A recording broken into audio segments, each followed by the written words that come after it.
Hello, it's Gitanjali here from High Definition You. There's probably something at the moment that you really want to get better at, right? Either professionally or personally, something that you're working on. And one of the things that might be holding you back is a lack of confidence. Now, you are talking to someone, my friends, who has spent many years with incredibly low self-confidence, with almost no self-esteem and lacking so much doubt in the choices that I was making.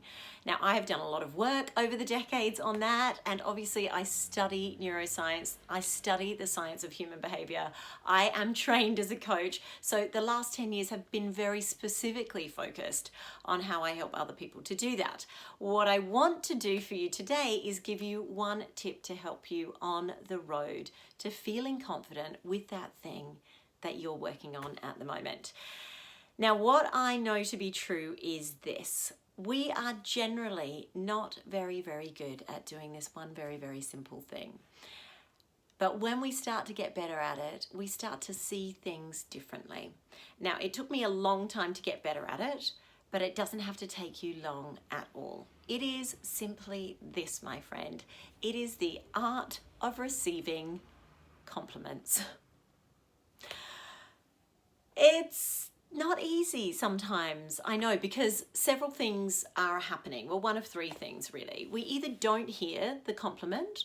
So maybe you're in a team meeting or at an event and someone says, wow, what a great job you did. That was fantastic, really focused. That was a challenge. And you don't even really hear it. Either you're super nervous or you're not feeling confident in that situation, or you're worried about the next thing you're going to say and you don't even actually hear it. Or secondly, you hear it and you dismiss it. And that goes a little bit like this. On a kind of flippant side, it might be, oh, hey, I love what you're wearing. And you're like, this old thing that I threw on and I got it in a charity shop, which, side note, as someone who loves to shop in charity shops and always has done, I have reframed to say, thank you, it's vintage. Just a little side note there. Or thirdly, you might hear it, you might not dismiss it, but then you forget it. So wherever you are in those three things, I am challenging you to actually this week record 3 compliments that you receive.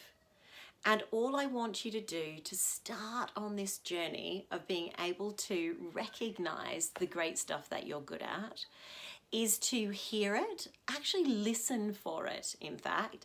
And secondly, when you feel the impulse to dismiss it and you want to say, well, thank you, but it was a team effort, thank you, it wasn't all me, thank you, it was quite a lot to work on, but we all got through it in the end, or thank you, I couldn't have done it without.